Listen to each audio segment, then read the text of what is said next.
Dozens of protesters bringing I-95 to a standstill during the height of rush hour. Police responding immediately from the air and on the ground. It's good for us, because these white folks think they can rule the world, especially VCU. They think they own the whole world, but they don't. God owns this world. Black Lives Matter! But take a look around.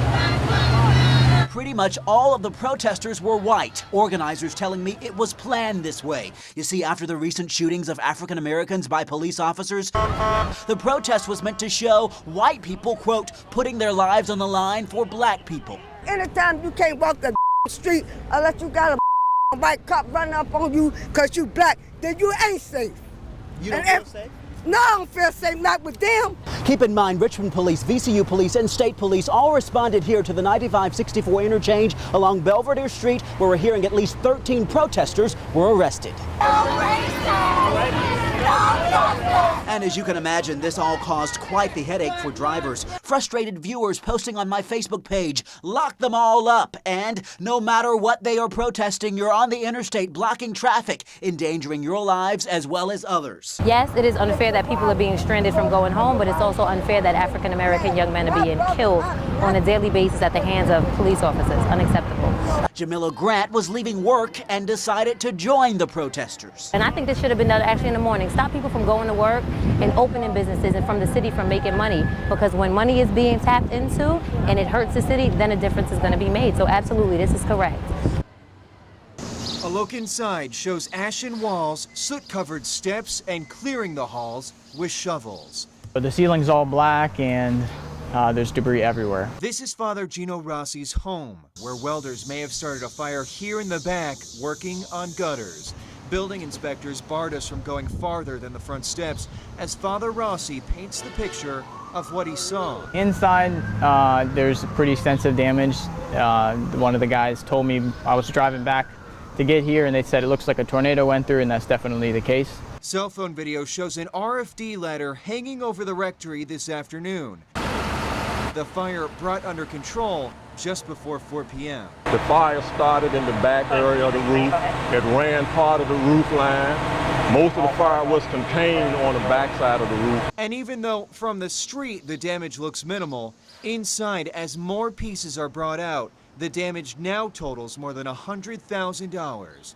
Viewers have asked us what they can do, and Rossi's request tonight is simply this. Just say an extra prayer for us when you're going to bed tonight, and thank you to the firemen of this city who risk their lives and go into hot buildings that they could die in to save us and to save our possessions and help us. So we'll be okay.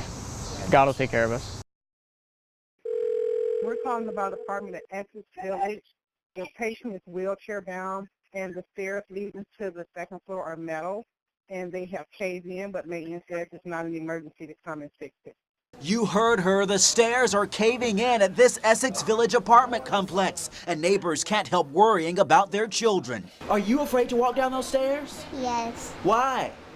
You might fall. 6-year-old Diamond is even more concerned about her cousin, Zyshan, who uses a wheelchair to get around. The family usually straps him in tight and carries him down the stairs. But even that is now a challenge. How do you feel with all of this going on? Sad. Sad?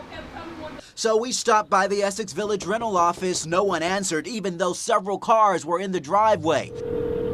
We called and left messages, and we were there as maintenance crews arrived with plywood and started posting signs declaring, "Caution, watch your step." As we speak, Henrico police are now on scene observing the repairs being made. I want to walk you this way and show you. You'll see officers here actually watching as crews finally start getting to work. I mean, this is ridiculous. It's been like that for almost 2 weeks, and it takes everybody to do all this to have somebody out. Zyshan's grandmother, who didn't want to show her face, says ultimately she's happy to see police on the scene and crews actually responding with a sense of urgency. As for little Diamond, she's feeling Good. good. She even gives us a thumbs up.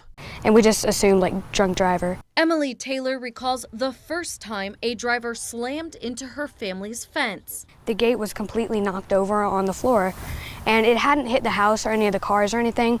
It just knocked over the gate, and my dad fixed that up immediately, so it wasn't that big of a deal the first time. But the second time scared her. The second time when it came in, it came and hit the car, and the car rolled into the side of the house. A stranger's car slamming through the repaired fence, forcing the family's car into the side of the house. Hearing about it is really scary, especially when you're not there. You're like wondering if everybody's okay. The third time, she was inside the home when another car came crashing through. The last time that it happened, they actually knocked down the mailbox, dragged that boulder, and so my dad had to build a new post for their mailbox and get a new mailbox. All 3 incidents happened within months of each other. All 3 were hit and runs. The roads intersecting here have had a high number of hit and runs, accidents, and speeding infractions just since the beginning of this year. They need something more than a stop sign right there to prevent it. Little hoggy, are we? With crackers and care, They eat right out of the hands. Jonathan Braun feeds chickens flocking his own yard. Oh yeah, names, everything. I got one named Fisher, one named Sonia, and then another one Jerry because she got like a feathery beard.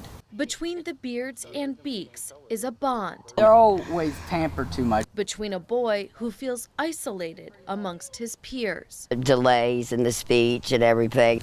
Diagnosed with autism at a young age. Went through the different programs to get him at school. The poultry provides more than just companionship. It's always trying to get him to learn the value of teaching him the chores. He's got to have water. They've got to be, feed. And you got to go out there and pick up the eggs, you got to clean the stall. But county code only allows 6 chickens in a residential area. They were fined for having 15. We're running out of money.